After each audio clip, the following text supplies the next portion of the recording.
Մի երիտասարդ տնային տնտեսուհի նրա մայրը բացահայտում են մի ազդեցիկ ընտանիքի մութ գաղտնիքները, երբ գտնում են ժառանգորդին անօգնական վիճակում։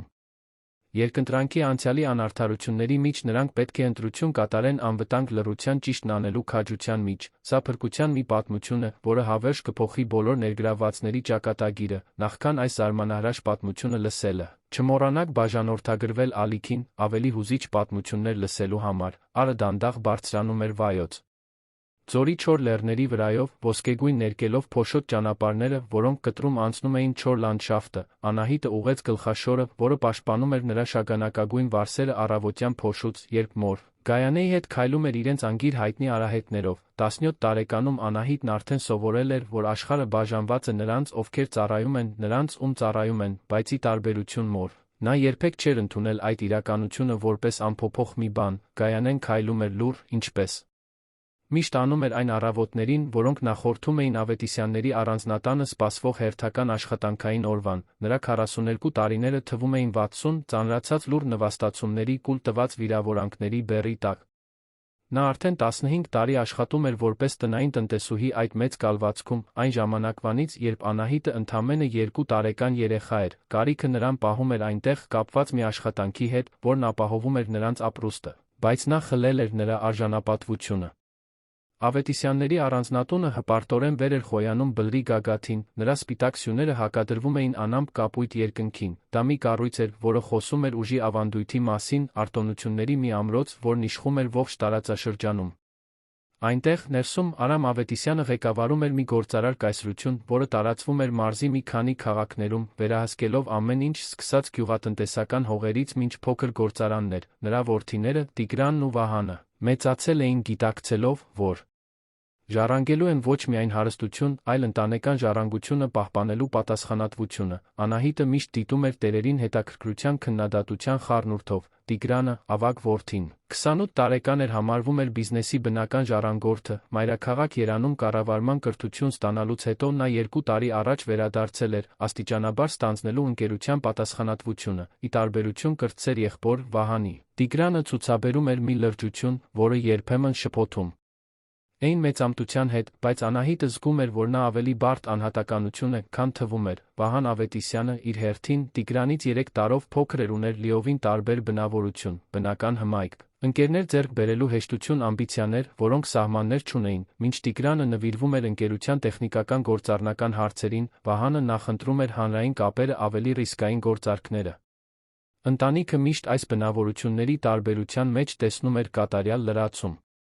բիզնեսի համար, բայց Անահիտը տողատակերում նկատում էր մի լարվածություն, որն օրեցօր աճում էր։ Առանձնատան աշխատանքը միշտ սկսվում էր առավոտյան ժամը 6-ին, Գայանեն զբաղվում էր հիմնական սենյակների մաքրությամբ հագուստի խնամքով, իսկ Անահիտը վերջերս ստանձնել էր խոհանոցի լվացքատան պատասխանատվությունը։ Դա ծանր աշխատանք էր, բայց այն թույլ էր տալիս երիտասարդ աղջկան մոտիկից հետել Ավետիսյանների ընտանեկան դինամիկային։ Գործնական ճաշերի ժամանակ նա սպասարկում էր սեղանը, լսում խոսակցություններ պայմանագրերի ներդրումների որոշումների մասին, որոնք ազդում էին հարյուրավոր աշխատակիցների վրա, միաժամանակ հիացնում էր, տագնապեցնում այն փաստը, թե ինչպես են ամբողջական կյանքեր կախված գինու կումերի միջ կայացված որոշումներից։ Գայանեն աշխատանքի ժամանակ գրեթե կրոնական լռություն էր պահպանում։ Նա դառը փորձով սովորել էր, որ այն սպասուհիները, ովքեր հարցեր էին տալիս կամ չափազանց հետաքրքրասիրություն էին ցուցաբերում, արագորեն հայտնվում էին փողոցում։ 5 տարի առաջ նրան անարդարացիորեն մեղադրել էին տիկին Ավետիսյանի թանկարժեք զարդը գողանալու մեջ, չնայած մեղադրանքը երբեք չապացուցվեց, զարդը հետագայում հայտնվեց մեկ այլ վայրում, այն հանրային նվաստացումը, որը Գայանեն գրել էր մյուս աշխատողների տերերի զավակների ներկայությամբ, խորը հետքեր էր թողել նրա ինքնասիրության վրա։ Անահիտը գիտեր այդ ամբողջ պատմությունը, քանի որ մանուկ հասակում ինքն էլ էր դրա մի մասին ականատես եղել։ Նա աղոտ հիշում էր այն օրը, երբ մայրը տուն եկավ լաց լինելով, խոսելով մեղադրանքների վիրավորանքների մասին, հետագայում, երբ նա մեծացավ, ավելի լավ հասկացավ մանրամասները, այդ դրվագը նրա համար դարձավ խորհրդանիշ այն ամենի, ինչը սխալ էր տերերի ծառաների հարաբերություններում, հենց այդ փորձառությունից ելնելով էր, որ Անահիտի մեջ ձավորվել էր այն անարդարությունները պասիվորեն չընդունելու կամքը, որոնց նա ամեն օր ականատես էր լինում։ Վերջին ամիսների ընթացքում Անահիտը նկատել էր մի նուրբ, բայց զգալի փոփոխություն Ավետիսյան եղբայրների հարաբերություններում։ Տիգրանը թվում էր ավելի լարված, հաճախ ներգրավված էր լինում շշուկով։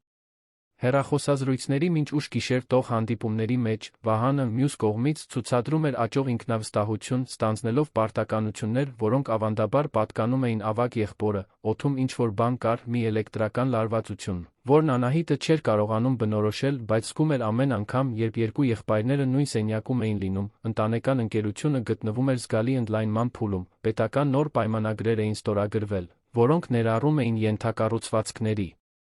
շինարարություն մարզի տարբեր քաղաքներում, դա միլիոնավոր դրամների գործարք էր, որը կարող էր Ավետիսյաններին դարձնել ողջ երկրի ամենաազդեցիկ ընտանիքներից մեկը, սակայն հնարավորությունների հետ մեկտեղ եկան նա ճնշումներ, սպասումներ, ըստ ելույթին, ներքին կոնֆլիկտներ այն մասին, թե ինչ ուղղությամբ պետք է գնա բիզնեսը, Անահիտը հետում էր այդ ամենին սուր աչքերով մեկի, ով սովորել էր կարդալ տողատակերը, նրա կարգավիճակը, որպես սպասուհի, նրան տալիս էր յուրահատուկ առավելություն։ Նա գրեթե անտեսանելի էր տերերի համար, ովքեր հաճախ քննարկում էին կարևոր հարցեր այնպես, կարծես նա ներկա չէր, դա նման էր ականջներ ունեցող ուրվական լինելուն, մի լուռ վկա խոսակցությունների, որոնք բացահայտում էին շատ ավելին, քան Ավետիսյանները կպատկերացնեին, որ մի հասարակ սպասուհի կարող է հասկանալ, Գայանեն, իր հերթին, նախընտրում էր հեռու մնալ այն ամենից, ինչն ուղղակիորեն կապված չէր իր աշխատանքի հետ, նա սովորել էր, որ ավելորդ գիտելիքը կարող է վտանգավոր լինել իր սոցիալական դիրքն ունեցողի համար, անցյալի փորձը նրան սովորեցրել էր, որ հետաքրքրասեր սպասուհիները արագորեն դառնում էին գործազուրկ սպասուհիներ, իսկ նա չէր կարող իրեն թույլ տալ կորցնել այդ աշխատանքը, Անահիտը նրա միակ ընտանիքն էր, Գայանեն զոհաբերել էր իր սեփական երազանքներն ու ամբիցիաները, ապահովելու համար, որ դուստրը գոնե ավելի լավ ապագայի հնարավորություն ունենա։ Վերջին շրջանում տանը նույնպես լարվածությունն աճել էր, Անահիտը անընդհատ ճնշում էր մորը, որպեսզի աշխատանքի այլ հնարավորություններ փնտրեն, փաստարկելով, որ նրանք արժանի են ավելիին, քան մի կյանք, որը նվիրված է այնպիսի մարդկանց ծառայելուն, ովքեր իրենց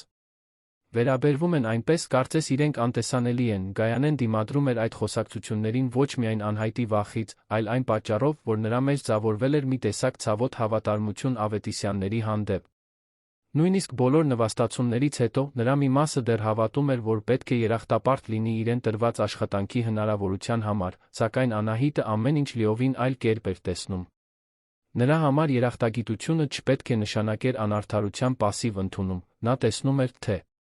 ինչպես է իր մայրը վաղաժամ ծերացել, թե ինչպես են նրա երազանքները թաղվել հնազանդության վախի շերտերի տակ, նա ինքն իրեն խոստացել էր, որ իր ճակատագիրը տարբեր կլինի, որ նա կգտնի մի միջոց կոտրելու ծառայության այդ շղթան, որը թվում էր, թե վիճակված է փոխանցվել սերնդեսերունդ, աշնան վերջին մի ուրբաթ օր էր, երբ ամեն ինչ սկսեց փոխվել, Ավետիսյանները մեկնել էին Երան, մասնակցելու պետական նոր պայմանագրերի հետ կապված մի շարք հանդիպումների, առանձնատունը դատարկ էր, ինչը նշանակում էր, որ Գայանեն Անահիտը կարող էին աշխատել ավելի հանգիստ, առանց անընդհատ դիտվելու գնահատվելու լարվածության, տերերի բացակայության այդ ժամանակահատվածները հազվադեպ էին թանկ պահեր, երբ մայր ու դուստր կարող էին ազատորեն զրուցել իրենց գործերն անելիս, Անահիտը օգտագործեց առիթը, կրկին արտահայտելու իր անհանգստությունները ապագայի վերաբերյալ, նա խոսեց ուսումը շարունակելու իր երազանքների մասին, թերս մայրաքաղաքի համալսարաններից մեկում սովորելու կրթաթոշակ ստանալու մասին, Գայանեն լսում էր հպարտության մտահոգության խառնուրդով, գիտակցելով, որ դստեր երազանքները արդարացի են, բայց վախենալով, որ իրականությունը կարող է ավելի դաժան լինել, քան Անահիտը պատկերացնում էր, հենց այդ խոսակցություններից մեկի ժամանակ նրանք որոշեցին աշխատանքը շուտ ավարտել գնալ իրենց տուն, մի փոքրիկ, հասարակ կառույց, որը գտնվում էր Ավետիսյանների կալվածքի հարանությամբ գտնվող գյուղում, վերադարձի ճանապարհն անցնում էր մի արահետով, որը կտրում էր կալվածքի հետնամասը։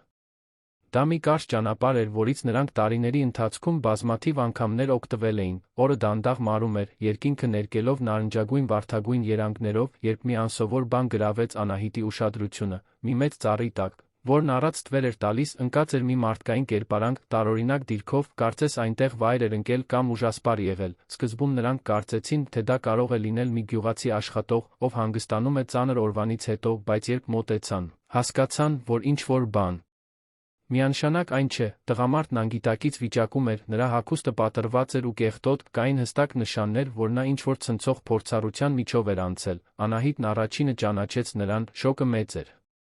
Դա Տիգրան Ավետիսյանն էր, ընտանիքի ժառանգորդը, լիովին անօգնական հուսահատ վիճակում, Գայանեն մի քանի վայրկյան քարացած մնաց, չկարողանալով ամբողջությամբ ընկալել իր աչքի առաջ բացվող տեսարանը, Գայանեի որոշումը հստակ էր անմիջական։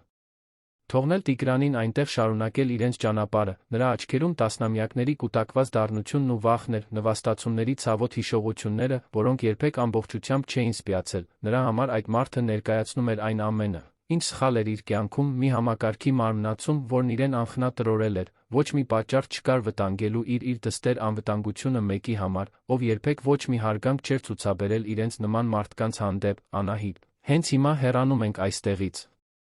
Շշնջաց Գայանեն, ուժեղ սեղմելով դստեր ձեռքը, այս մարդը մեր հոգսը չէ, երբեք չի եղել չի լինի, եթե որը մեկը իմանա, որ մենք այստեղ ենք եղել, կհորինեն, թե մենք ենք նրան ինչ-որ բան արել, դու գիտես ինչպես են այս մարդիկ գործում։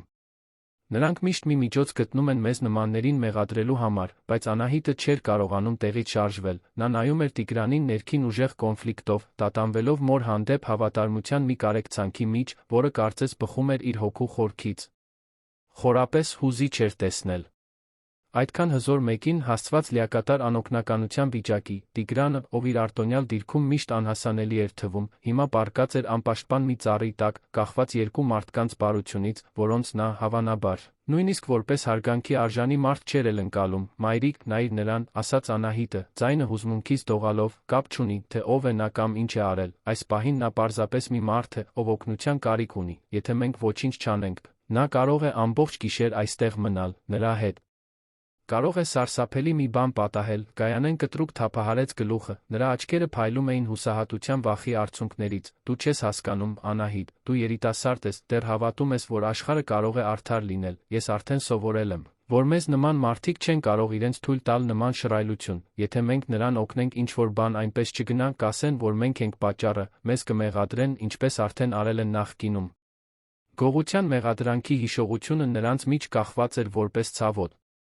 Ուրվական, Գայանեն հիանալի հիշում էր այդ սարսափելի օրը 5 տարի առաջ, երբ Տիկին Ավետիսյանը հայտնաբերել էր, որ իր սենյակից ադամանդե մատանի է անհետացել, առանց որևէ հետաքննության կամ ապացույցի, մեղադրող մատն անմիջապես ուղղվել էր դեպի Գայանեն։ Ի վերջո, նա ընդամենը սպասուհի էր, մեկը, ով չուներ իշխանություն, ձայն կամ իրավունքներ, հաջորդած հանրային նվաստացումը կործանարար էր եղել, հատկապես այն պատճառով, որ Անահիտը, ով այն ժամանակ ընդամենը 12 տարեկան էր, ականատես էր եղել այդ ամենին, ես հիշում եմ, ինչպես էի լաց լինում այդ գիշեր, մեղմորեն ասաց Անահիտը, ծնկի իջնելով Տիգրանի կողքին, որպեսզի ստուգի նրա շնչառությունը, հիշում եմ, որքան անօգնական ու անարդարացված էիր քեզ զգում, բայց մայրիկ, մենք չենք կարող թույլ տալ, որ այն, ինչ մեզ հետ արել են, մեզ դարձնի անտարբեր ուրիշների տառապանքի հանդեպ, դա կնշանակեր թույլ տալ նրանց հաղթել ավելի խորը ձով, Տիգրանը շնչում էր, բայց թույլ, նրա ճակատին ձեռքերին վնասվածքներ կային, իսկ հագուստը պատռված էր, կարծես նա փշերի միջով էր վազել, Անահիտը նկատեց, որ նա չունի այն թանկարժեք կոշիկները, որոնք միշտ հագնում էր, նրա ժամացույցը, որը նա գիտեր, որ ավելի թանկ արժե, քան իր ընտանիքը վաստակում էր մեկ տարում, նրա դաստակին չէր, այդ իրավիճակում։ Ինչ-որ շատ տարօրինակ բան կար, մի բան, որը դուրս էր պարզ պատահարի կամ վատ զգալու սահմաններից, ինչ-որ մեկը սա արել է նրա հետ, շշնջաց Անահիտը, ավելի ուշադիր զննելով վնասվածքները, այս հետքերը պատահական ընկնելուց չեն, թվում է, թե նա ինչ-որ բանից կամ ինչ-որ մեկից է փախել, Գայանեն դժկամությամբ մոտեցավ, նրա դիմադրությունը աստիճանաբար տեղի էր տալիս այն անկեղծ մտահոգության առաջ, որը տեսնում էր դստեր աչքերում, չնայած իր մեջ գրած ողջ դառնությանը, նա Անահիտին մեծացրել էր որպես կարեկից մարդու, հիմա բախվում էր իր իսկ դաստիարակության հետանքների հետ, նա սովորեցրել էր դստերը, որ մարդու բնավորությունը չափվում է նրանով, թե ինչպես է նա վերաբերվում նրանց, ովքեր չեն կարող հատուցել իր բարությանը։ Հիմա այդ դասերը դուրս էին գալիս նրա սեփական վախերի տրավմաների դեմ, եթե մենք պատրաստվում ենք սա անել, վերջապես ասաց Գայանեն, ձայնը մի փոքր դողալով, պետք է շատ զգույշ լինենք, մենք չենք կարող նրան մեր տուն տանել, եթե որևէ մեկը իմանա։ Այդ դեպքում ինչ ես առաջարկում, հարցրեց Անահիտը, նրան այստեղ թողնենք, որ վայրի կենդանիները գիշերը գտնեն, մայրիկ, խնդրում եմ, մտածիր, ինչպես կզգայիր, եթե ես լինեի այստեղ պառկած, անպաշտպան, օտարների բարությունից կախված։ Այս համեմատությունը խորապես դիպավ Գայանեի սրտին, իր դստերը նման իրավիճակում պատկերացնելն անտանելի էր, նա հասկացավ, որ իր դիմադրությունը հիմնված էր վախի վիրավորանքի, այլ ոչ թե ամուր բարոյական սկզբունքների վրա, Անահիտը ճիշտ էր։ Նրանք չէին կարող պարզապես լքել օգնության կարիք ունեցող մարդուն, անկախ նրանից, թե ով էր նա, լավ, հառաչեց Գայանեն, բայց եկեք խելացի վարվենք, նրան մեր տուն կտանենք այնպիսի ճանապարհներով, որտեղ մեզ ոչ ոք չի տեսնի։ Եվ եթե նա արթնանալիս որևէ բան հարցնի, կասենք, որ նրան անգիտակից ենք գտել, պարզապես ցանկացել ենք օգնել, ուրիշ ոչինչ։ Միասին, մեծ դժվարությամբ, նրանք կարողացան բարձրացնել Տիգրանին, սկսեցին նրան տանել քիչ օգտագործվող արահետներով, որոնք տանում էին դեպի իրենց փոքրիկ տունը։ Դա հոգնեցուցիչ աշխատանք էր, հատկապես որ Տիգրանը բարձրահասակ ամրակազմ տղամարդ էր, բայց նրանք համառեցին, հաճախակի կանգ առնելով հանգստանալու ստուգելու համար, թե արդյոք մոտակայքում մարդ չկա, որ կարող է իրենց տեսնել։ Այն տունը, որտեղ ապրում էին Գայանեն, Անահիտը, համեստ էր, բայց մաքուր կոկիկ, երկու փոքրիկ սենյակ, մի հյուրասենյակ, որը նա որպես խոհանոց էր ծառայում, մի հասարակ սանհանգույց, դա այն ամենն էր, ինչ նրանք կարող էին իրենց թույլ տալ տնային տնտեսուհու աշխատավարձով, բայց Գայանեն միշտ հպարտացել էր ամեն ինչ անթերի պահելով, խորհրդանշական էր տարածաշրջանի ամենահարուստ ընտանիքի ժառանգորդին տեղավորել մի հասարակ անկողնում, ծածկված սավաններով, որոնք լվացվել արդուկվել էին նույն խնամքով, որը Գայանեն նվիրում էր առանձնատան անկողնային պարագաներին։ Անահիտը պատրաստեց մի թուրմ այն խոտաբույսերից, որոնք տատիկն էր սովորեցրել օգտագործել վերքերը բուժելու նյարդերը հանգստացնելու համար։ Գայանեն բերեց մաքուր կտորներ, տաք ջուր, Տիգրանի վերքերը մաքրելու համար։ Հեգնական էր, թե ինչպես էին նրանք կիրառում նույն խնամքը, որը նվիրում էին Ավետիսյանների առանձնատան պահպանմանը, բայց հիմա ուղղված հենց այն ընտանիքի անդամին, ում իրենք ծառայում էին։ Առաջին ժամերի ընթացքում Տիգրանը մնաց անգիտակից, Գայանեն, Անահիտը հերթով հսկում էին նրան, ստուգելով նրա շնչառությունը, ջերմությունը, փոքրիկ տանը լարվածությունը շոշափելի էր։ Երկուսն էլ գիտեին, որ վտանգում են իրենց այնպես, ինչն իրենց կյանքի համար կարող էր անկանխատեսելի հետանքներ ունենալ, բայց այդ իրավիճակում կար նա ազատագրող մի բան, կարծես վերջապես նրանք գործում էին իրենց սեփական բարոյական սկզբունքներով, անկախ սոցիալական սպասումներից կամ ուժային հարաբերություններից։ Արդեն լուսադեմին էր, երբ Տիգրանը սկսեց գիտակցության առաջին նշանները ցույց տալ, նա թեթակի շարժեց մատները, անհասկանալի բառեր փնթփնթաց, աստիճանաբար բացեց աչքերը։ Նրա դեմքի շփոթմունքն անմիջական էր։ Հասկանալի։ Նա գտնվում էր լիովին անծանոթ մի միջավայրում, խնամվելով երկու կանանց կողմից, որոնց նա աղոտ կերպով ճանաչում էր որպես իր ընտանիքի աշխատողներ։ Որտեղ եմ ես, թույլ ձայնով հարցրեց Տիգրանը, փորձելով նստել անկողնում։ Դուք ապահով եք, հանգիստ պատասխանեց Անահիտը, նրան մի բաժակ ջուր մատուցելով։ Մենք ձեզ անգիտակից գտանք ձեր ընտանիքի կալվածքի հետնամասի արահետում։ Դուք վնասված էիք, մենք որոշեցինք ձեզ մեր տուն բերել ձեր վերքերը խնամելու համար։ Տիգրանը դանդաղ խմեց ջուրը։ Նրա աչքերը զննում էին հասարակ միջավայրը լիակատար ապակողմնորոշվածությամբ։ Ակնհայտ էր, որ նա երբեք նման վայրում չէր եղել, աշխատավոր մարդկանց տանը, ովքեր ամեն օր պայքարում էին արժանապատվորեն գոյատելու համար։ Միջավայրի պարզությունը կտրուկ հակադրվում էր այն շքեղությանը, որին նա սովոր էր, բայց կար նա մի մաքրություն, կարգուկանոն, որը խոսում էր հպարտության խնամքի մասին։ Ինչու դուք ինձ օգնեցիք, հարցրեց Տիգրանը, ձայնը դեռ թույլ էր, բայց լի անկեղծ հետաքրքրությամբ։ Գայանեն, Անահիտը նշանակալից հայացքներ փոխանակեցին։ Դա մի բարդ հարց էր, որը շոշափում էր մարդկային բնության, սոցիալական արդարության կարեկցանքի խորը խնդիրներ։ Գայանեի համար պատասխանը պարուրված էր ցավոտ հակասություններով, Անահիտի համար այն ավելի պարզ էր, թե ոչ պակաս խորը։ Որովհետև դա ճիշտ էր, պարզապես պատասխանեց Անահիտը, անկախ նրանից, թե ով եք դուք կամ ինչ է պատահել մեր ընտանիքների մեջ անցյալում, ոչ մի մարդ չպետք է անպաշտպան թողնվի, երբ ուրիշները կարող են օգնել։ Տիգրանը նրան նայեց նոր ուշքնությամբ, կարծես առաջին անգամ էր նրան իրոք տեսնում։ Այն բոլոր տարիների ընթացքում, երբ Անահիտն աշխատել էր իր տանը, նա նրան վերաբերվել էր որպես գրեթե անտեսանելի մի ներկայության, մեկի, ով պարզապես առանձնատան ֆունկցիոնալ ձևավորման մի մասն էր։ Հիմա, այսպես ուղղակիորեն բախվելով նրա մարդկայնությանը կարեկցանքին, նա սկսում էր գիտակցել իր սեփական սոցիալական կուրության խորությունը։ Ես պետք է ձեզ մի բան ասեմ, դանդաղ ասաց Տիգրանը, ձայնն աստիճանաբար ուժ էր հավաքում։ Այն, ինչ պատահեց ինձ հետ, պատահականություն չէր, եւ վախենում եմ, որ դուք կարող եք վտանգի մեջ լինել ինձ օգնելու պատճառով։ Տիգրանի խոսքերին հաջորդած լռությունը ծանր էր լարվածությամբ լի։ Գայանեն զգաց, թե ինչպես է իր սիրտն արագանում։ Նրա բոլոր անհանգստություններն ու վախերը նյութականանում էին նրա առջ, որպես իրականացած մարգարեություն։ Անահիտը, մյուս կողմից, առաջ թեքվեց, աչքերը փայլում էին հետաքրքրության վճռականության խառնուրդով, որը մայրը շատ լավ գիտեր, որից խորապես վախենում էր։ Ինչ տեսակի վտանգ, հարցրեց Անահիտը, լիովին անտեսելով այն նախազգուշական հայացքը, որը Գայանեն ուղղում էր նրան։ Ինչ է կոնկրետ պատահել ձեզ հետ։ Տիգրանը մի քանի վայրկյան տատանվեց, ակնհայտորեն մտքում կշռադատելով, թե որքան պետք է բացահայտի։ Նա նայեց երկու կանանց, ովքեր վտանգել էին իրենց անվտանգությունը իրեն օգնելու համար։ Մարդիկ, ում նա տարիներ շարունակ անտեսել էր, վերաբերվելով նրանց որպես Իր տան կահույքի մի մասի, իրավիճակի հեգնանքը վրիպել չէր կարող։ Հիմա նա կախված էր երկու մարդկանց բարությունից, զգուշավորությունից, ում իր ընտանիքը համակարգված կերպով արամարել վատ էր վերաբերվել, իմ եղբայրը Վահանը, դանդաղ սկսեց Տիգրանը, ձայնը լի ցավով հիասթափությամբ։ Նա մի թակարդ էր կազմակերպել ինձ ճանապարհից հեռացնելու համար, շաբաթներ շարունակ նա կասկածի տակ էր դնում ընկերությունում իմ որոշումները, պնդելով, որ ես չունեմ այն ագրեսիվ տեսլականը, որն անհրաժեշտ է մեր բիզնեսն ընդլայնելու համար։ Երեկ նա ինձ հրավիրեց մի հանդիպման մի մեկուսի վայրում։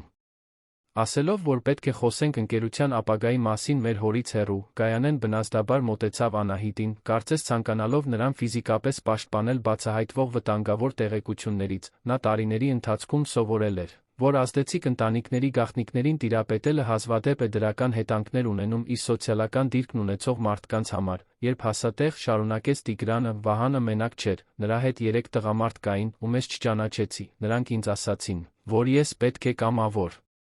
հրաժարվեմ ընկերությունում իմ դիրքից վերջնականապես հեռանամ ընտանեկան բիզնեսից, երբ ես մերժեցի, ամեն ինչ բռնի դարձավ, Անահիտը մեծ ուշադրությամբ հետում էր Տիգրանին, նկատելով մանրամասներ, որոնք հաստատում էին նրա պատմությունը։ Նրա ձեռքերի վնասվածքները համապատասխանում էին պայքարի հետքերին, իսկ պատռված հագուստը հուշում էր, որ նա փախել է դժվարանցանելի տեղանքով, նրա դեմքի արտահայտության մեջ նույնպես կար մի տեսակ խոցելիություն, անկեղծություն, որը նա նախկինում երբեք չէր տեսել, որը նրան համոզում էր, որ նա ճշմարտությունն է ասում։ Ինչպես ձեզ հաջողվեց փախչել, հարցրեց Անահիտը։ Օգտվեցի մի պահի ուշադրության շեղումից վազեցի, պատասխանեց Տիգրանը, բնազդաբար դիպչելով ճակատի վերքին, մանկուց լավ գիտեմ այս տարածքը։ Ուստի կարողացա կողմնորոշվել նույնիսկ մթության մեջ, բայց ժամեր շարունակ վազեցի առանց հստակ ուղղության, մինչ որ վերջապես ուժասպառ եղա ու մտնեց աչքերիս առաջ։ Հենց այդ ժամանակ էլ դուք ինձ գտաք, Գայանեն վերջապես գտավ իր ձայնը, թե այն նյարդայնությունից մի փոքր դողում էր, պարոն։ Տիգրան, ամենայն հարգանքով, բայց ինչու եք սա մեզ պատմում, մենք ընդամենը սպասուհիներ ենք, մենք չենք կարող լուծել ձեր նման մարդկանց ընտանեկան կոնֆլիկտները։ Տիգրանը նայեց Գայանեին անկեղծ զարմանքով, կարծես նրա հարցը ստիպել էր նրան կարող մի բան հասկանալ իր սեփական շարժառիթների մասին։ Դուք ճիշտ եք, դանդաղ ասաց նա, դուք ոչ մի պարտավորություն չունեք ներգրավվելու այս իրավիճակում, իրականում, ես ձեզ վտանգի տակ եմ դնում միայն նրանով, որ դուք ինձ օգնում եք, բայց հիմա, երբ մենք գիտենք, ընդհատեց Անահիտը, չենք կարող պարզապես ծածնել, թե ոչինչ չի պատահել, եթե այն, ինչ ասում եք, ճիշտ է, ապա ձեզ օգնությունն է պետք դա ապացուցելու ձեզ պաշտպանելու համար, Անահիտ, բացականչեց Գայանեն հուսահատության վախի խառնուրդով։ Մեր պարտականությունը չէ լուծել այս ընտանիքի խնդիրները, մենք արդեն ավելին ենք արել, քան պետք էր նրան մեր տուն բերելով, մոր դստեր միջ բանավեճը բացահայտում էր հիմնարար տարբերություն անարդարության իրավիճակների հետ վարվելու նրանց մոտեցումներում։ Գայանեն ցավոտ փորձառությունների միջոցով սովորել էր, որ իր սոցիալական դիրքն ունեցող մարդիկ պետք է հեռու մնան իշխող դասակարգի կոնֆլիկտներից, Անահիտը, սակայն, տեսնում էր հնարավորություն կիրառելու իր բարոյական սկզբունքները կոնկրետ ձով, անկախ հնարավոր հետանքներից, մայրիկ, հաստատակամորեն ասաց Անահիտը, հիշում ես, ինչ էիր ինձ միշտ սովորեցնում ճիշտն անելու մասին, նույնիսկ երբ դա դժվար է, եթե մենք չօգնենք, երբ կարող ենք ինչ-որ բան փոխել, ինչպես կարող ենք ակնկալել, որ որևէ մեկը մեզ կօգնի, երբ մենք դրա կարիքն ունենանք, Տիգրանը հետում էր այս երկխոսությանը աճող հիացմունքով, այն բոլոր տարիների ընթացքում, երբ այս կանայք աշխատել էին իր տանը, նա երբեք չէր մտածել, որ նրանք կարող են ունենալ բարդ ներաշխար, խորը բարոյական երկընտրանքներ կամ արդարության էթիկայի հարցերի շուրջ քննադատական մտածողություն, սեփական սոցիալական կուրության բացահայտումը միաժամանակ նվաստացուցիչ էր, աչքեր բացող, կաս մի բան, տատանվելով ասաց Տիգրանը, մի բան, որն այս իրավիճակն ավելի է բարդացնում, Վահանը միայնակ չի գործում։ Նա ունի տարածաշրջանի որոշ ազդեցիկ մարդկանց աջակցությունը, ներառյալ քաղաքապետին որոշ գործարարների, ովքեր օգուտ կստանան, եթե մեր ընկերությունը փոխի իր մոտեցումը բիզնեսի նկատմամբ, Անահիտը զգաց հասկացողության մի սարսուռ։ Վերջին ամիսների ընթացքում նա լսել էր կտրտված խոսակցություններ Ավետիսյանների բիզնես ռազմավարության փոփոխությունների, նոր գործընկերների բիզնեսը վարելու ավելի արդյունավետ մեթոդների մասին։ Հիմա այդ խճանկարի կտորները սկսում էին անհանգստացնող կերպով իրար միանալ, ինչ տեսակի փոփոխություններ է նա ուզում իրականացնել, հարցրեց Անահիտը։ Տիգրանը կրկին տատանվեց, ակնհայտորեն մտածելով, թե որքան պետք է բացահայտի, Վահանը հավատում է, որ մեր ընկերությունը կարող է շատ ավելի շահութաբեր լինել, եթե մենք վերացնենք այն, ինչ նա անվանում է սոցիալական պատասխանատվության ավելորդ ծախսեր, նա ցանկանում է կտրուկ կրճատել աշխատակիցների աշխատավարձերը, վերացնել արտոնությունները, կրճատել տեղական համայնքներին աջակցող ծրագրերը, որոնք մեր ընկերությունը միշտ պահպանել է։ Գայանեն անմիջապես հասկացավ հետանքները, ավելորդ ծախսերը ներառելու էին իր նման աշխատողների արդար աշխատավարձերը, գյուղական աշխատողների բժշկական օգնությունը, աշխատողների երեխաների համար նախատեսված կրթական ծրագրերը։ Վահանն առաջարկում էր ընտանեկան ընկերությունը վերածել շահույթ հետապնդող մի մեքենայի, որը լիովին կանտեսեր իր որոշումների սոցիալական ազդեցությունը, ուրեմն սա պարզապես ընտանեկան կոնֆլիկտ չէ, շնջաց Անահիտը, սա հարյուրավոր ընտանիքների ապագայի մասին է, ովքեր կախված են ձեր ընկերությունից, ճիշտ այդպես է։ Հաստատեց Տիգրանը, և հենց դրա համար էլ ես չեմ կարող պարզապես հեռանալ, եթե Վահանը ստանձնի լիակատար վերահսկողությունը, շատ մարդիկ, ովքեր գոյատելու համար կախված են մեր ընկերությունից, կտուժեն, ներառյալ, նա նշանակալից դադար տվեց, ձեզ նման աշխատակիցները, այս բացահայտումը նոր լարվածություն ստեղծեց փոքրիկ սենյակում, խոսքն այլս պարզապես հարուստ եղբայրների միջ կոնֆլիկտի մասին չէր, այլ մի պայքարի, որն ուղղակիորեն կազդեր Գայանեի Անահիտի, ինչպես նա տարածաշրջանի տասնյակ այլ աշխատավոր ընտանիքների կյանքի վրա, ինչ է ձեզ պետք ապացուցելու համար, որ ճշմարտությունն եք ասում, հարցրեց Անահիտը, նրա որոշումն արդեն ակնհայտորեն կայացված էր, չնայած մոր դեմքի աճող հուսահատությանը, կամ փաստաթղթեր, ասաց Տիգրանը, էլեկտրոնային նամակներ, նախնական պայմանագրեր, հանդիպումների արձանագրություններ, Վահանը զգույշ է եղել, բայց ոչ կատարյալ, եթե ես կարողանամ մուտք ունենալ ընկերության արխիվներին, կարող եմ ապացուցել նրա մտադրությունները, այն կասկածելի մեթոդները, որոնք նա օգտագործում է աջակցություն ստանալու համար, իսկ ինչպես եք պատրաստվում դա անել, եթե նույնիսկ չեք կարող տուն վերադառնալ, հարցրեց Գայանեն, ձայնը լի թերահավատությամբ, Տիգրանը նրան նայեց երախտագիտության զարմանքի խառնուրդով, դա հենց խնդիրն է, խոստովանեց նա, չեմ կարող, համենայն դեպս միայնակ, Վահանը հավանաբար արդեն ինչ-որ պատմություն է հորինել իմ անհետացումը բացատրելու համար, եթե ես հանկարծ հայտնվեմ, նա կարող է արագացնել իր ծրագրերը կամ, ավելի վատ, նորից փորձել ինձ չեզոքացնել։ Անահիտը կտրուկ վեր կացավ, սկսեց քայլել փոքրիկ սենյակում, նրա ուղեղն արագորեն մշակում էր ողջ տեղեկատվությունը, հնարավորությունները, Գայանեն նրան հետում էր աճող տագնապով, ճանաչելով նշանները, որ դուստրը մի ծրագիր է մշակում, որը հավանաբար զգալի ռիսկեր կպարունակի, կա։ Ընկերությունում մի մարդ, ում դուք լիովին վստահում եք, հարցրեց Անահիտը, ինչ-որ մեկը, ով կարող է օգնել առանց կասկած հարուցելու, Տիգրանը մի քանի վայրկյան մտածեց, Սոնան, վերջապես ասաց նա, Սոնա Սահակյանը, նա արդեն 10 տարուց ավելի է։ Ինչ գործադիր քարտուղարուհի է, գիտի ընկերության բոլոր համակարգերը, միշտ բացարձակ հավատարիմ է եղել ընտանիքին, ավելի կարևոր է այն, որ Վահանը երբեք նրան մեծ ուշադրություն չի դարձրել, որովհետև նրան համարում է ընդամենս մի անտեսանելի աշխատակից։ Իրավիճակի հեգնանքը վրիպել չէր կարող ներկաներից ոչ մեկից, Վահանը թույլ էր տալիս նույն սխալը, ինչը ստիպել էր Տիգրանին տարիներ շարունակ անտեսել Գայանեի Անահիտի մարդկայնությունն ու կարողությունները։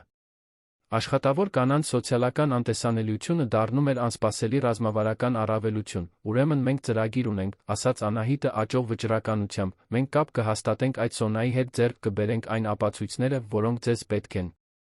Անահիտ, հանուն Աստծո, բացականչեց Գայանեն, դու խոսում ես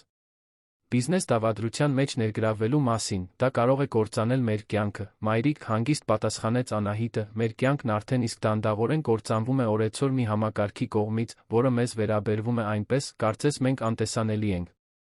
Գոնե հիմա մենք հնարավորություն ունենք անելու մի բան, որն իրոք կարևոր է, հաջորդ 3 օրերը ամենալարվածն էին, որ Գայանեն ապրել էր տարիներ առաջ տեղի ունեցած գողության մեղադրանքից հետո, Տիգրանը մնում էր թաքնված նրանց տանը, լիովին կախված 2 կանանց գաղտնապահությունից, խնամքից, ում նա սովորում էր տեսնել որպես բարդ քաջ անհատների, Անահիտը ստանձնել էր արտաքուստ ամեն ինչ նույն կերպ պահելու պատասխանատվությունը, շարունակելով իր գործերը առանձնատանը։ Մինչդեռ գաղտնի հետում էր Վահանի շարժումներին տեղեկություններ հավաքում, պաշտոնական վարկածն այն էր, որ Տիգրանը անսպասելիորեն մեկնել էր այլ քաղաք, հրատապ գործեր լուծելու համար, Վահանը թվում էր հանգիստ այդ վարկածի հետ, բայց Անահիտը նկատում էր նրա վարքագծում լարվածության նշաններ, նա հաճախակի հեռախոսազրույցներ էր ունենում ցածր ձայնով, ընդունում էր այցելուների անսովոր ժամերի նոր շտապողականություն էր ցուցաբերում իր բիզնես որոշումներում, երեքշաբթի առավոտյան, երբ Վահանը զբաղված էր օտարերկրյա ներդրողների հետ հանդիպումով, Անահիտը գտավ այն հնարավորությունը, որին սպասում էր, Սոնա Սահակյանը մենակ էր գլխավոր գրասենյակում, դասավորելով փաստաթղթերը, պատասխանելով նամակներին, նա միջին տարիքի կին էր, միշտ անթերի հարդարված մոխրագույն մազերով, ով աշխատում էր այնպիսի լրակյաց արդյունավետությամբ, որը նրան գրեթե անտեսանելի էր դարձրել Ավետիսյանների ընտանիքի համար, տիկին Սոնա, մեղմորեն ասաց Անահիտը մոտենալով սեղանին մի գավաթ սուրճով, որը նա հատուկ նրա համար էր պատրաստել, Սոնան բարձրացրեց աչքերը փաստաթղթերից, զարմացած հարգալից վերաբերմունքից անհատական ուշադրությունից, Ավետիսյանների մոտ աշխատած բոլոր տարիների ընթացքում նա սովորել էր, որ իրեն վերաբերվում են որպես գրասենյակի կահույքի շարունակություն, ֆունկցիոնալ ներկայություն, բայց հազվադեպ որպես մարդ ճանաչված, շնորհակալություն։ Անահիտ, ասաց Սոնան անկեղծ ժպիտով, դու միշտ շատ ուշադիր ես եղել, դա հենց այն առիթն էր, որն Անահիտին պետք էր, նա նստեց Սոնայի սեղանի դիմացի աթոռին, ընդունելով մի դիրք, որը հուշում էր, որ նա սովորականից ավելի երկար զրույց է նախատեսում։ Տիկին Սոնա, կարող եմ ձեզ մի անձնական հարց տալ, Սոնան տատանվեց, ակնհայտորեն զարմացած խոսակցության տոնից ուղղությունից, իհարկե, Անահիտ, ինչ կցանկանայիր իմանալ, դուք վերջերս ընկերությունում փոփոխություններ նկատել եք։ Փոփոխություններ այն ձի մեջ, թե ինչպես են որոշումները կայացվում, հարցը շոշափեց մի բան, որը Սոնան նկատել էր, բայց փորձել էր անտեսել, որպես գործադիր քարտուղարուհի, նա մուտք ուներ փաստաթղթերին խոսակցություններին, որոնք շատ բան էին բացահայտում ընկերության բռնած ուղղության մասին։ Վերջերս նա նկատել էր մի շարք որոշումներ, որոնք նրան խորապես անհանգստացնում էին։ Ինչու ես դա հարցնում, Անահիտ, զգուշորեն ասաց Սոնան, Անահիտը խորը շունչ քաշեց, գիտակցելով, որ պատրաստվում է անցնել մի գիծ, որը կփոխի ամեն ինչ, որովհետև ունեմ տեղեկություններ, որոնք դուք պետք է իմանաք, տեղեկություններ պարոն Տիգրանի այն ծրագրերի մասին, որոնք կարող են ազդել բոլորիս վրա, ովքեր աշխատում են այստեղ, Սոնան փաստաթղթերը մի կողմ դրեց իր ողջ ուշադրությունը նվիրեց Անահիտին։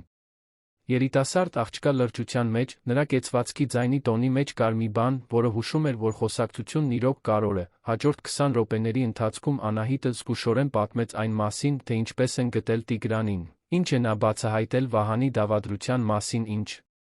հետանքներ դա կունենա ընկերության բոլոր աշխատակիցների համար, Սոնան լսում էր աճող լռությամբ, նրա դեմքն անցնում էր տարբեր զգացմունքների միջով, զարմանք, մտահոգություն վերջապես հաստատակամ վճռականություն, ես գիտեի, որ ինչ-որ բան այն չէ, շշնջաց Սոնան, երբ Անահիտն ավարտեց, վերջին ամիսներին Վահանը պահանջում էր մուտք այնպիսի փաստաթղթերի, որոնք սովորաբար նրան չէին հետաքրքրի, աշխատանքային պայմանագրեր, սոցիալական ծրագրերի բյուջեներ, նամակագրություն արմիությունների հետ։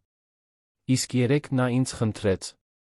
պատրաստել այն բոլոր աշխատակիցների ցուցակը, ովքեր ընկերության միջոցով բժշկական արտոնություններ են ստանում, այս հաստատումը Անահիտին տվեց վստահություն, աճող անհանգստություն, դուք մուտք ունեք այն փաստաթղթերին, որոնք կարող են ապացուցել այն, ինչ պարոն Տիգրանը պնդում է, Սոնան նախքան պատասխանելը երկար մտածեց, ես մուտք ունեմ գրեթե ամեն ինչին, բայց եթե Վահանը պարզի, որ ես հետաքննում եմ իր գործունեությունը,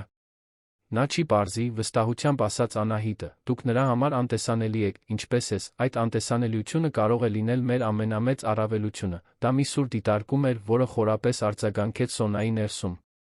Տարիներ շարունակ նա իրեն վիրավորված էր զգացել անտեսված արամարված լինելուց, վերաբերվելով որպես պարզ վարչական աշխատողի, տասնամյակների փորձ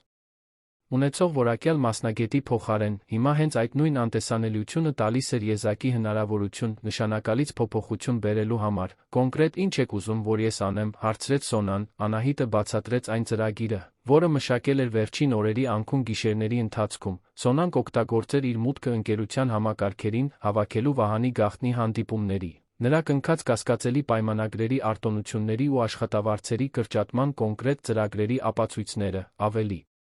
կարող է այն, որ նա կփնտրեր կաշառքի կամ կոռուպցիայի ապացույցներ, որոնք կարող էին ներգրավված լինել Վահանի ծրագրերի համար քաղաքական աջակցություն ձեռք բերելու գործում, դա ռիսկային է, խոստովանեց Սոնան, եթե մեզ բացահայտեն։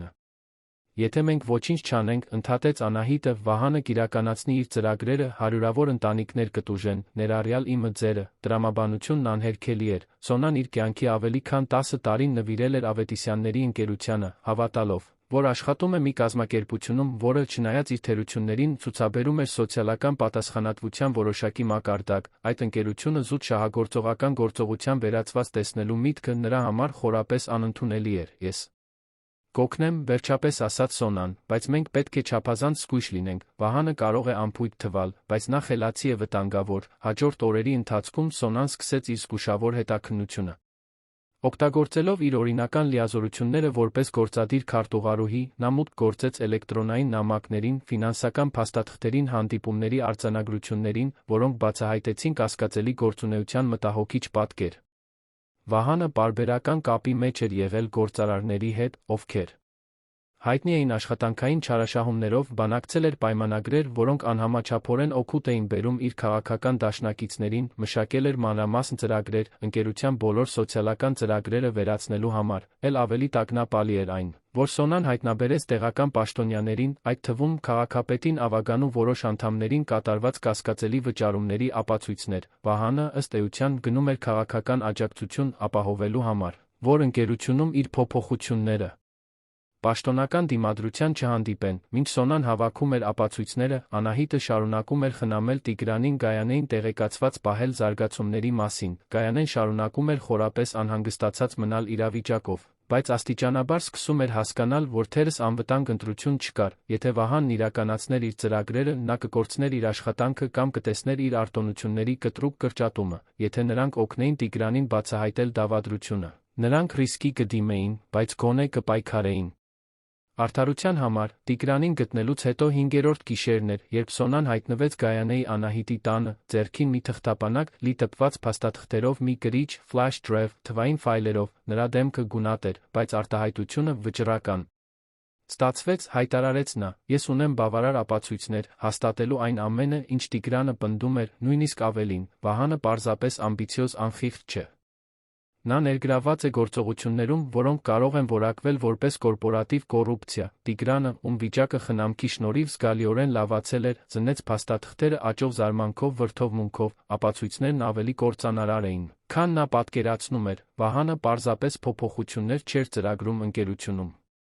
Նա կառուցում էր կոռուպցիայի մի ցանց, որը տարածվում էր ողջ տարածաշրջանում, սա բավարար է նրա ծրագրերին վերջ տալու համար, ասաց Տիգրանը, բայց սա նա բավարար է մեր ընտանիքի հեղինակությունը կործանելու հնարավոր է քրեական գործերի հանգեցնելու համար, իսկ ո՞րն է այլ ընտրանքը, հարցրեց Անահիտը, թույլ տալ, որ նա շարունակի իր ծրագրերը կործանի հարյուրավոր մարդկանց կյանքը։ Տիգրանը նայեց 3 կանանց, ովքեր վտանգել էին ամեն ինչ իրեն օգնելու համար, Գայանեին, ով հաղթահարել էր իր վախերն ու տրավմաները,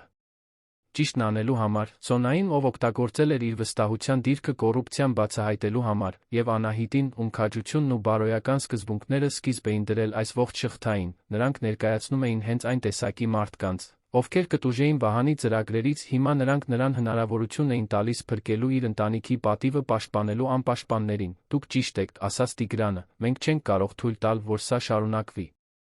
Բայց մենք պետք է ռազմավարական մոտեցում ցուցաբերենք։ Այս տեղեկատվությունն օգտագործելիս, Վահանն ունի հզոր դաշնակիցներ, եթե մենք սա ճիշտ ձով չանենք, նա կարող է միջոց գտնել հետանքներից խուսափելու դեռ իրականացնելու իր ծրագրերը։ Անահիտը մոտեցավ սեղանին, որտեղ փռված էին փաստաթղթերը, այդ դեպքում ինչպե՞ս ենք դա անում ճիշտ ձով, Տիգրանը նախքան պատասխանելը երկար մտածեց, մենք պետք է այս ապացույցները տանենք համապատասխան մարմիններին, բայց նա պետք է պաշտպանենք մեզ, Վահանը պասիվորեն չի ընդունի սա, նա ունի զգալի միջոցներ վրեժ լուծելու։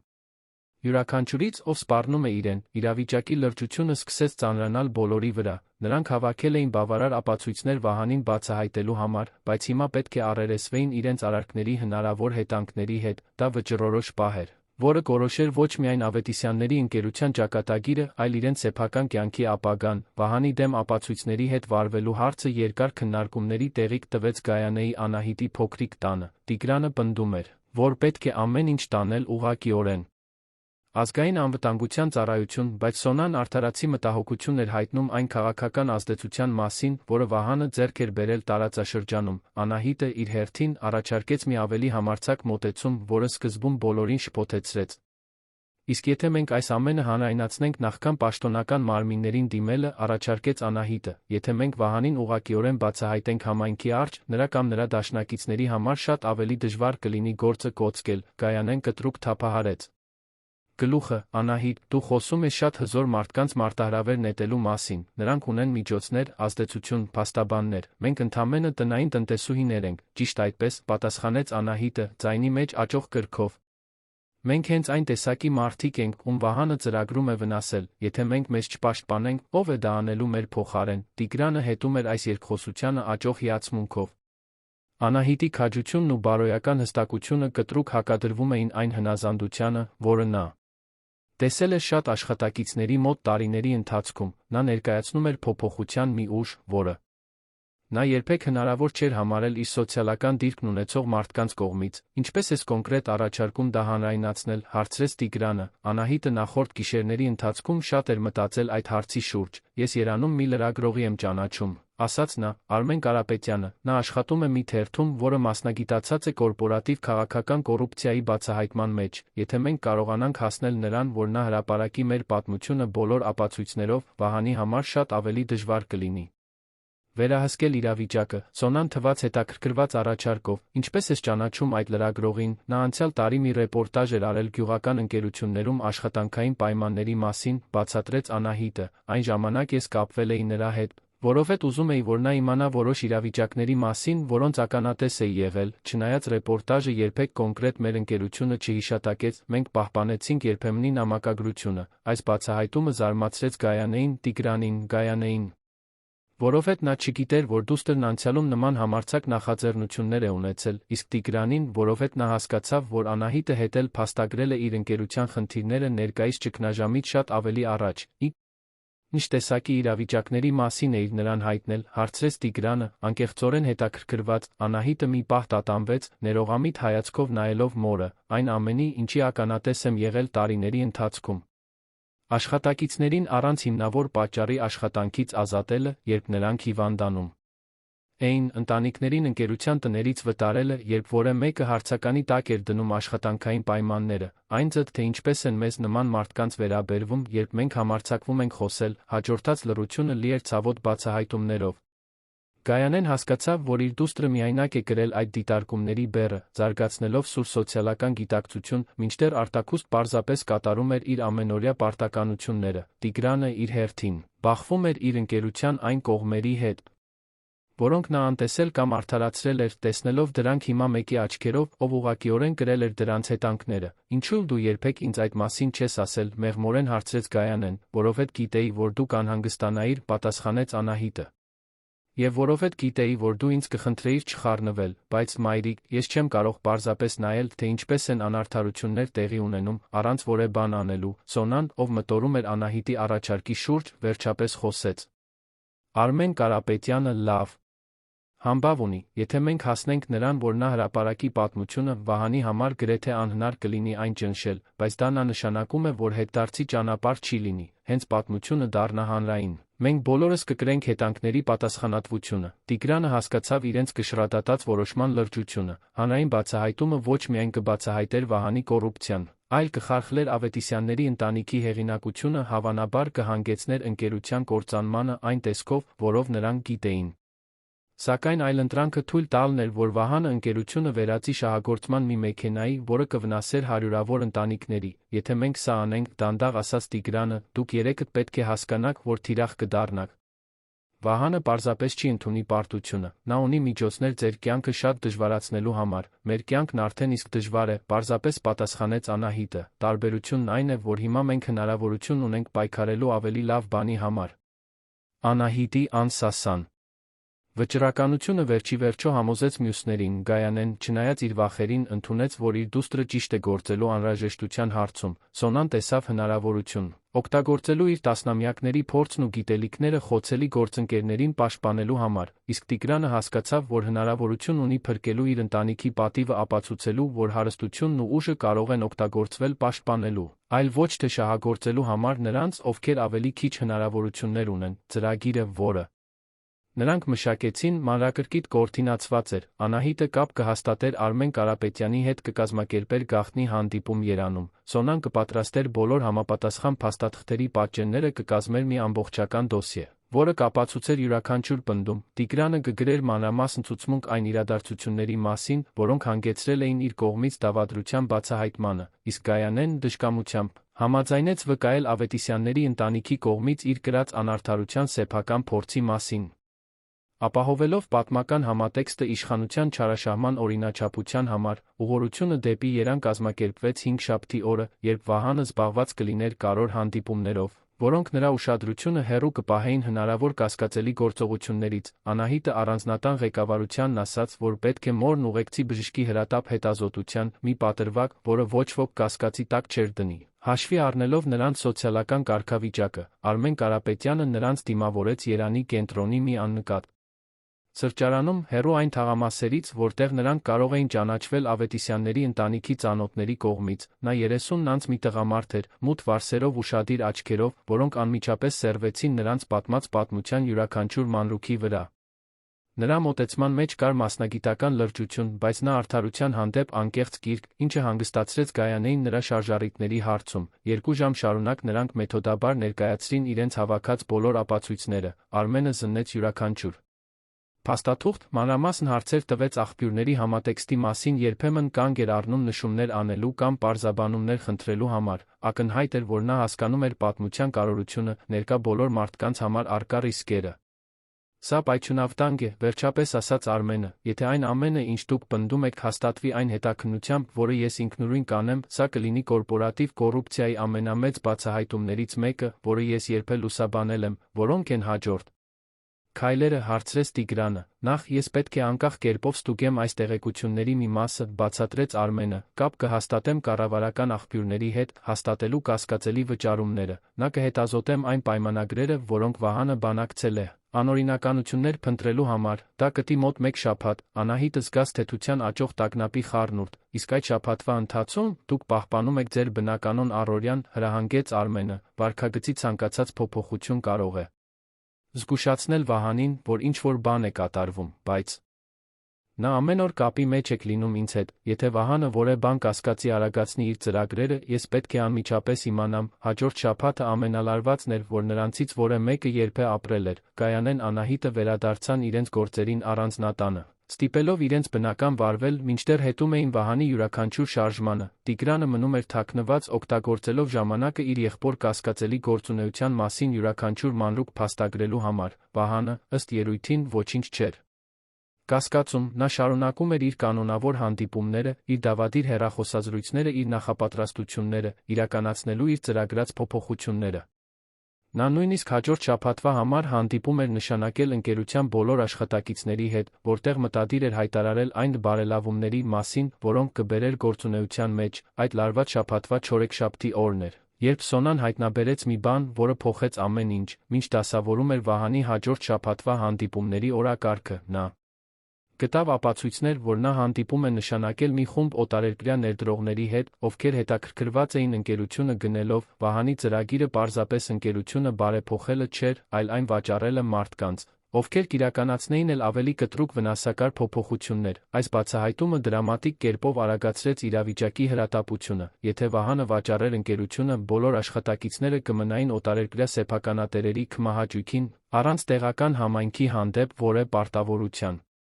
Արմենը անմիջապես տեղեկացվեց, որոշեց արագացնել իր հետաքննության հրապարակումը, մենք կհրապարակենք ուրբաթ առավոտյան, հայտնեց Արմենը հեռախոսով։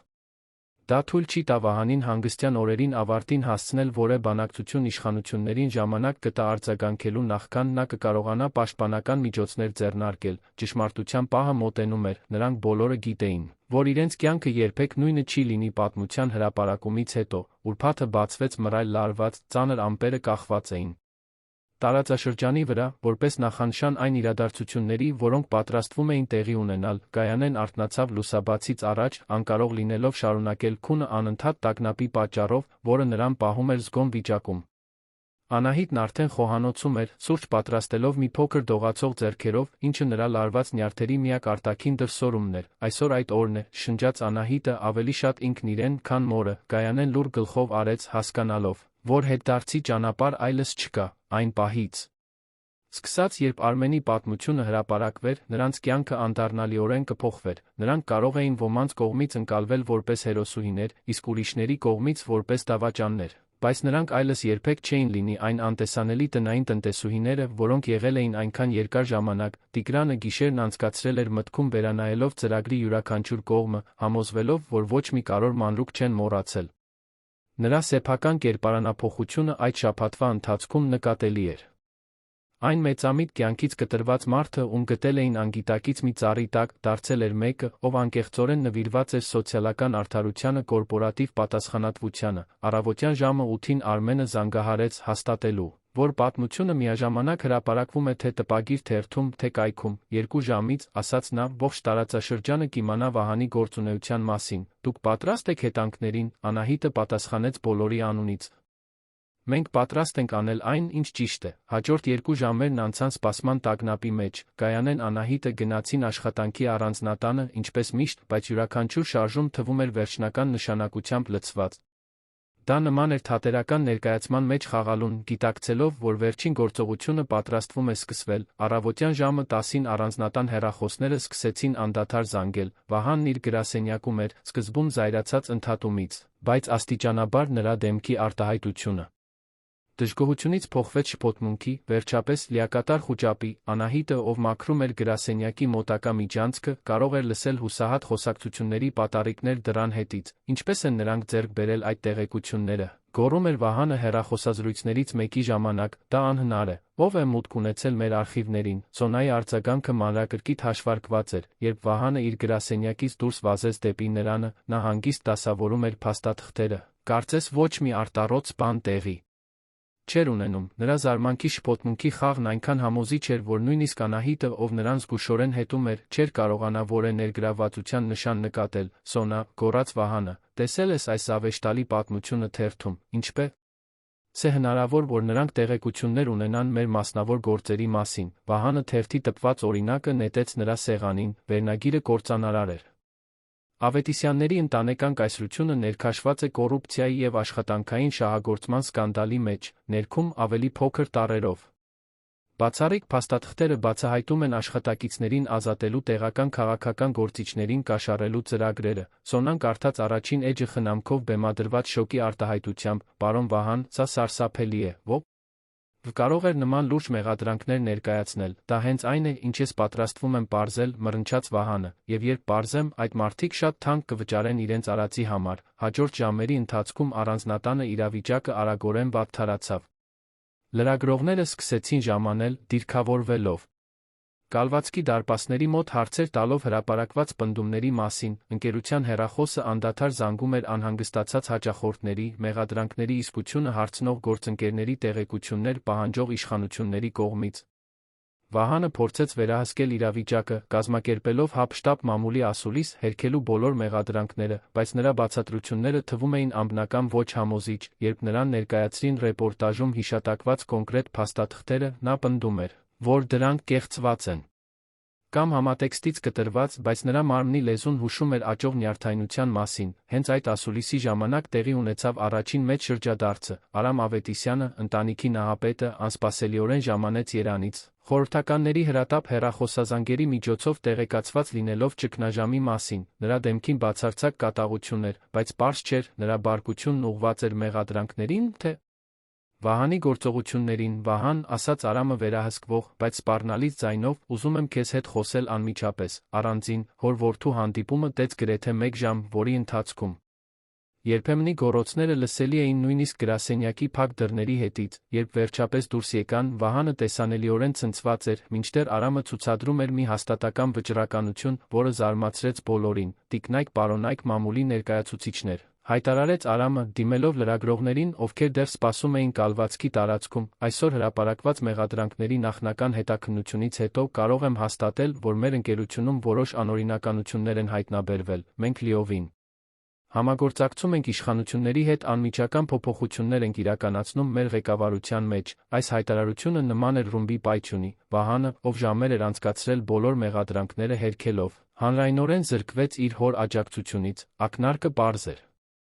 Արամը բավարար ապացույցներ էր գտել, հաստատելու իր կրտսեր որդու դեմ ուղված առնվազն որոշ մեղադրանքներ, Անահիտը, ով առանձնատան պատուհանից հետում էր իրադարձությունների զարգացմանը, զգաց թեթության տագնապի խառնուրդ, ծրագիրը գործում էր, բայց հետանքները դեռս անկանխատեսելի էին, երկրորդ մեծ շրջադարձը տեղի ունեցավ 1 ժամ անց, երբ կալվածք ժամանեց ոստիկանության մեքենան, քննիչները եկել էին առգրավելու փաստաթղթերը հարցաքննելու կոռուպցիայի մեղադրանքների հետ կապված անձանց, հետաքննությունը, որը Արմենը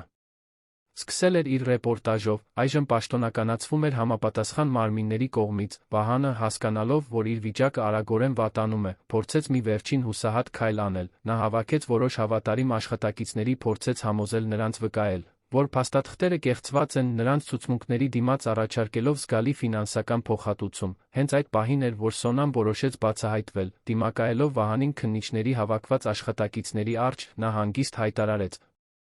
Պարոն Վահան, ես ունեմ բոլոր բնօրինակ փաստաթղթերի պատճենները, որոնք դուք պնդում եք, թե կեղծված են, ես պատրաստ եմ դրանք տրամադրել իշխանություններին, որպես իսկության ապացույց։ Վահանի դեմքի շոկը բացարձակ էր։ Տարիներ շարունակ նա Սոնային այնքան լիովին էր անտեսել, որ երբեք չէր պատկերացրել, որ նա կարող է սպառնալիք ներկայացնել, այն բացահայտումը, որ իր քարտուղարուհին գործիք է եղել իր անկման համար։ Կործանարար հարված էր նրա ինքնասիրությանը, սոցիալական ուժի մասին նրա պատկերացումներին։ Դու կակազեց։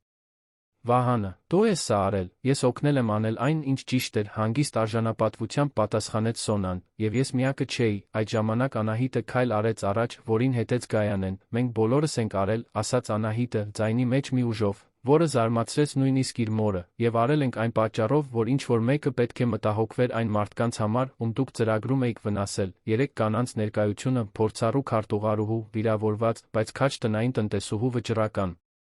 երիտասարդ աղջկա ստեղծեց մի հզոր պատկեր, որը չվրիպեց ներկա լրագրողների ուշադրությունից, նրանք ներկայացնում էին հենց այն տեսակի մարդկանց, ովքեր կշահեին Վահանի կոռուպցիայի բացահայտումից, ամենադրամատիկ պահը եկավ, երբ Տիգրանը վերջապես բացահայտվեց, դուրս գալով Գայանեի տնից, որտեղ թաքնվել էր ավելի քան 1 շաբաթ, նրա հայտնվելը սկզբում շփոթմունք առաջացրեց, քանի որ նրա ընտանիքը մամուլը հավատում էին, որ նա գործնական ճամփորդության մեջ է, Վահան, ասաց Տիգրանը, դիմակայելով իր եղբորը բոլորի առջ, դու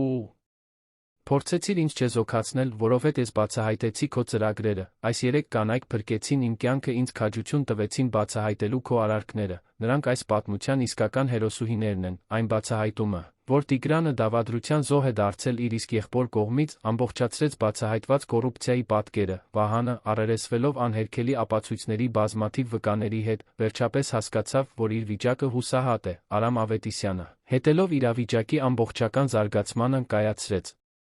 վերջնական որոշումը, Վահան, ասաց նա հիասթափությունից ծանրացած ձայնով, դու հեռացված ես ընկերության բոլոր պաշտոններից անմիջապես, Տիգրանը կստանձնի ղեկավարությունը, մենք ամբողջական բարեփոխումներ կիրականացնենք մեր բիզնես գործելավոճում։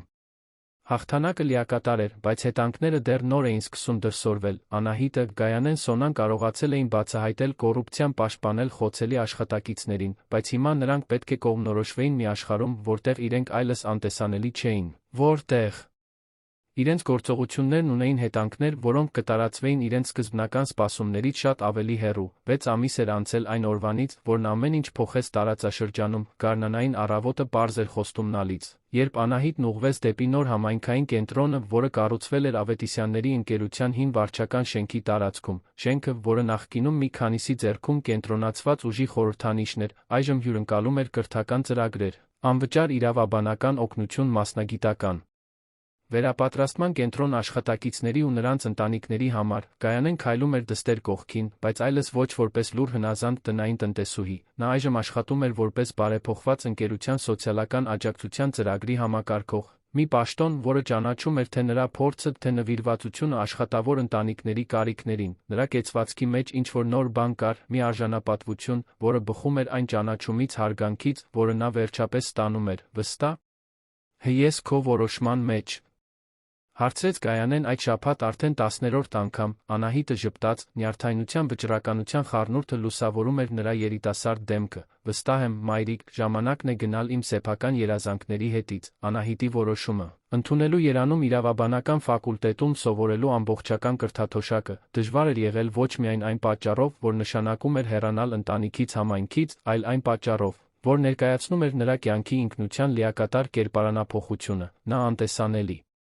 տնային տնտեսուհուց վերածվել էր ճանաչված ակտիվիստի, իսկ հիմա պատրաստվում էր դառնալ աշխատանքային իրավունքների հարցերով մասնագիտացած փաստաբան, Տիգրանը սպասում էր նրանց համայնքային կենտրոնի մուտքի մոտ, Սոնայի ուղեկցությամբ, ով այժմ զբաղեցնում էր բարեփոխված ընկերության վարչական տնօրենի պաշտոնը, Տիգրանի կերպարանափոխությունը նույնպես նկատելի էր։ Այն մարդը, ում գտել էին անգիտակից մի ծառի տակ, այժմ ղեկավարում էր մի ընկերություն, որը ծառայում էր որպես կորպորատիվ սոցիալական պատասխանատվության մոդել ողջ տարածաշրջանում, Անահիտ, ասաց Տիգրանը, մեկնելով փաստաթղթերի մի թղթապանակ։ Սրանք այն երաշխավորագրերն են, որոնք դու խնդրել էիր, մեկը իմն է, մեկը Արմեն Կարապետյանինը, իսկ մեկը այն դատախազինը, ով վարում էր Վահանի դեմ հետաքննությունը, Վահանի հիշատակումը մի պահ ստվեր գցեց։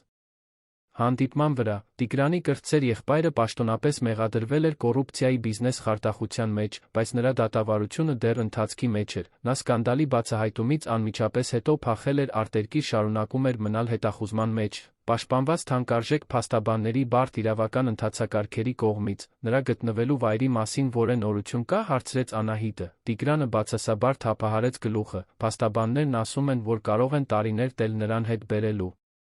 հետանքներին առերեսելու համար, բայց կարևորն այն է, որ նա այլևս չի կարող այստեղ որևէ մեկին վնասել։ Ընկերությունը ծաղկում է նոր ղեկավարության ներքո, դա ճշմարտություն էր։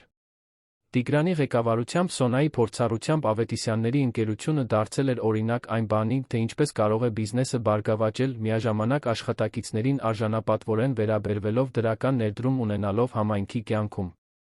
Աշխատավարձերը բարձրացվել էին, արտոնություններն ընդլայնվել, կրթական ծրագրեր էին իրականացվել, ավելի կարևոր է այն, որ թափանցիկության բաց հաղորդակցության մշակույթը փոխարինել էր խիստ հիերարխիային վախին, որոնք նախկինում բնորոշ էին աշխատանքային միջավայրին։ Այդ օրվա արարողությունը հատուկ էր բազմաթիվ պատճառներով։ Բացի ընկերության վերափոխման 6-ամսյակը նշելուց, այն նա ազդարարում էր Գայանե Կարապետյան ինստիտուտի բացումը։ Դա մի կենտրոն էր, որն իրավաբանական հոգեբանական օգնություն էր տրամադրելու աշխատանքային անարդարությունների բախվող կանանց։ Ինստիտուտի անունը ընտրվել էր ի պատիվ թե Գայանեի, թե Արմեն Կարապետյանի, ճանաչելով նրանց հիմնարար ներդրումը կոռուպցիայի բացահայտման գործում։ Գայանեն խորապես հուզվել էր, երբ իմացել էր, որ ինստիտուտը կրելու է իր անունը։ Տասնամյակներ շարունակ նրան վերաբերվել էին այնպես, կարծես նա անտեսանելի է։ Նրա փորձառություններն ու տառապանքները անտեսվել էին իշխանություն ունեցողների կողմից։ Հիմա նրա դիմադրության վերջնական քաջության պատմությունը ծառայում էր որպես ներշնչանք այլ կանանց համար, ովքեր բախվում էին նմանատիպ իրավիճակների։ Արմեն Կարապետյանը հատուկ ժամանել էր Երանից, մասնակցելու արարողությանը։ Ավետիսյանների սկանդալի մասին նրա ռեպորտաժը ստացել էր հետաքննող լրագրության ազգային մրցանակներ, գործիք էր դարձել ողջ երկրում կորպորատիվ կոռուպցիայի մի քանի այլ ցանցերի բացահայտման համար։ Նրա գործընկերությունը 3 կանանց հետ դարձել էր ուսումնասիրության առարկա այն մասին, թե ինչպես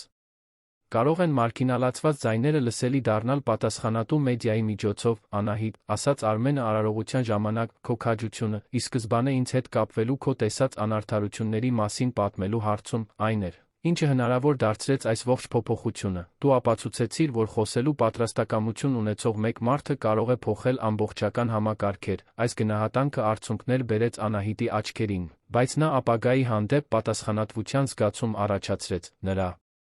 իրավաբանական ուսումը լինելու էր միայն սկիզբը սոցիալական արդարության պայքարին նվիրված կյանքի։ Նա հայտնաբերել էր, որ ունի թե գիրքը, թե հմտությունը փաստաբանության համար վճռական էր օգտագործել այդ կարողությունները, պաշտպանելու այն մարդկանց, ովքեր կհայտնվեին նմանատիպ իրավիճակներում, ինչպիսին իր ընտանիքն էր ունեցել։ Սոնան, ով առաջխաղացում էր ստացել ոչ միայն պաշտոնի, այլ ճանաչման հարցում, ամբիոնից խոսեց կորպորատիվ թափանցիկության կարողության մասին։ Ավելի քան 10 տարի, ասաց նա, ինձ վերաբերվել եմ որպես գրասենյակային սարքավորման տեսնված, բայց ոչ իրականում որպես մարդ ճանաչված։ Այս փորձն ինձ սովորեցրեց, որ իսկական առաջնորդությունը բխում է կազմակերպության յուրաքանչյուր անհատին տեսնելուց, արժորելուց։ Նրա ելույթին հաջորդեցին ներկա աշխատակիցների խանդավառ ծափահարությունները, որոնցից շատերը նմանատիպ փոփոխություններ էին զգացել ընկերության ներսում իրենց նկատմամբ վերաբերմունքի հարցում, հարգանքի ճանաչման մշակույթը, որը ներդրվել էր, պարզապես բիզնես քաղաքականություն չէր, այլ հիմնարար փոփոխություն այն ձի մեջ, թե ինչպես էր իրականացվում իշխանությունն ու լիազորությունը։ Արարողության ամենահուզիչ պահը եկավ, երբ Արամ Ավետիսյանը, ով այժմ պաշտոնապես թոշակի էր անցել, բայց դեռ ներգրավված էր որպես ընկերության խորհրդատու, հանդես եկավ հանրային հայտարարությամբ, որը զարմացրեց բոլորին։ 40 տարի շարունակ, ասաց նա հստակ ուժեղ ձայնով, ես կառուցել եմ այս ընկերությունը, հավատալով, որ անում եմ լավագույնը մեր ընտանիքի համայնքի համար, բայց անհրաժեշտ էր, որ 3 քաջ կանայք ինձ ցույց տային, որ բիզնես հաջողությունը առանց սոցիալական պատասխանատվության դատարկ է կործանարար։ Ես հպարտ եմ, որ իմ որդի Տիգրանը ղեկավարում է գործարարների մի նոր սերունդ, ովքեր հասկանում են, որ իսկական բարգավաճումը պետք է լինի ընդհանուր։ Այս հայտարարությունը հանրային խոստովանություն էր այն մասին, որ ընկերության նախկին ղեկավարությունը ձախողել էր իր սոցիալական պարտականությունները։ Ավելի նշանակալից էր այն, որ այն ճանաչում էր այն հիմնարար դերը, որը Գայանեն, Անահիտը, Սոնան ունեցել էին այդ փոփոխությունը պարտադրելու գործում։ Արարողությունից հետո փոփոխության 4 գլխավոր հերոսները՝ Անահիտը, Գայանեն, Սոնան, Տիգրանը, միասին քայլեցին կալվածքի տարածքով, մինչ հասան այն նույն ծառին, որտեղ ամեն ինչ սկսվել էր 6 ամիս առաջ։ Ծառն ավելի կանաչ ամուր էր թվում, նրա ճյուղերն առած թվեր էին տալիս այս արոտ օրը, որը դրամատիկ կերպով հակադրվում էր այն փոթորկոտ կեսօրին, երբ Տիգրանին անգիտակից էին գտել, տարօրինակ է մտածել, թե ինչպես այդ սարսափելի պահը հանգեցրեց այսքան դրական փոփոխությունների։ Խորեց Տիգրանը, այն սարսափելի չէր, մեղմորեն ուղղեց Անահիտը, դա այն պահն էր, երբ մենք պետք է ընտրություն կատարեինք հեշտի ճիշտի միջ, եւ մենք ընտրեցինք ճիշտը։ Գայանեն նայեց դստերը մեծ հպարտությամբ, 17-ամյա աղջիկը, ով պնդել էր օգնել վիրավոր օտարին, դարձել էր 18-ամյա մի կին, ով պատրաստվում էր սկսել արդարությանը նվիրված կարիերա։ Կերպարանափոխությունը ոչ միայն անձնական էր եղել, այլ տարածվել էր ողջ ընտանիքի համայնքի վրա։ Մայրիկ, ասաց Անահիտը, դու գիտես, որ սա իրականում հրաժեշտ չէ, ես ամեն հանգստյան օր վերադառնալու եմ, հենց ավարտեմ ուսումս, հիմնելու եմ իմ գրասենյակն այստեղ, շարունակելու այն գործը, որը մենք սկսեցինք։ Գայանեն գլխով արեց, գիտակցելով, որ դուստրը լուրջ է ասում։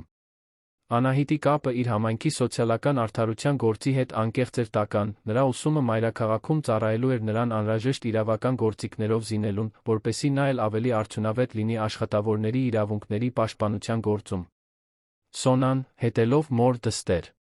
փոխհարաբերությանը, խորեց իր սեփական կերպարանափոխության մասին։ Գիտեք, ասաց նա, այն բոլոր տարիների ընթացքում, երբ ես ինձ անտեսանելի էի զգում, երբեք չէի պատկերացնում, որ այդ անտեսանելիությունը կարող էր դառնալ ուժի աղբյուր։ Լինելով լուսանցքում, ես կարողացա տեսնել բաներ, որոնք կենտրոնում գտնվող մարդիկ չէին կարողանում նկատել։ Տիգրանը խորապես հասկացավ այդ դիտարկումը։ Խոցելիության կախվածության իր սեփական փորձը նրան սովորեցրել էր էմպաթիայի արդարության մասին այնպիսի դասեր, որոնք արտոնյալ կրթության տարիները չէին կարողացել տալ։ Դուք երեքդ ինձ սովորեցրիք, որ իսկական ուժը բխում է ուրիշներին բարձրացնելուց, այլ ոչ թե նրանց իշխելուց, ասաց նա, մինչ ալը սկսում էր մայր մտնել, երկինքը ներկելով ոսկեգույն վարդագույն երանգներով, չորսն էլ խորեցին այն արտասովոր ճանապարհի մասին, որն իրենք միասին անցել էին։ Նրանցից յուրաքանչյուրը փոխվել էր այդ փորձառության շնորհիվ, բայց թերս ավելի կարևոր է այն, որ նրանք ապացուցել էին, որ նշանակալից սոցիալական փոփոխությունը հնարավոր է, երբ քաջ մարդիկ որոշում են գործել իրենց սկզբունքներին համապատասխան։ Այն պատմությունը, որը սկսվել էր մի երիտասարդ տնային տնտեսուհու կողմից վիրավոր տղամարդուն լքելուց հրաժարվելով, վերածվել էր մի օրինակի այն մասին, թե ինչպես վճռական անհատները կարող են մարտահրավեր նետել անարդար համակարգերին, ստեղծել տական փոփոխություններ։ Դա ապացույց էր այն բանի, որ բարոյական քաջությունը, երբ զուգակցվում է ռազմավարական գործողության հետ, կարող է հաղթահարել սոցիալական դասի տնտեսական ուժի ակնհայտ անհավասարությունները։ Երբ նրանք վերջապես բաժանվեցին այդ կեսօրին, յուրաքանչյուրը գիտեր, որ իրենց կյանքը անդառնալիորեն կապվել էր իրենց ընդհանուր փորձառության միջոցով։ Նրանք հայտնաբերել էին, որ ճիշտն անելը միշտ չէ, որ հեշտ է, բայց միշտ արժեքավոր է։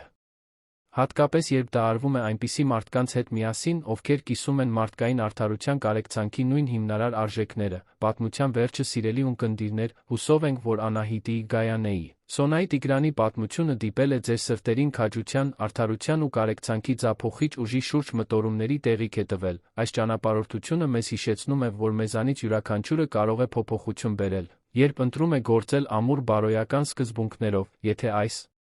պատմությունը ձեզ դուր եկավ, չմոռանաք բաժանորդագրվել մեր ալիքին հավանել տեսանյութը։ Մեկնաբանություններում կիսվեք ձեր սեփական փորձով այն պահերի մասին, երբ ստիպված եք եղել ընտրություն կատարել հեշտի ճիշտի միջ։ Մենք ամեն օր ներկայացնում ենք պատմություններ, որոնք բացահայտում են մարդկային փորձառության բարդությունն ու գեղեցկությունը։ Բաց չթողնեք մեր հաջորդ թողարկումները, որտեղ կշարունակենք ներկայացնել պատմություններ, որոնք փառաբանում են քաջությունը, արդարությունը, մարդու վերափոխվելու կարողությունը։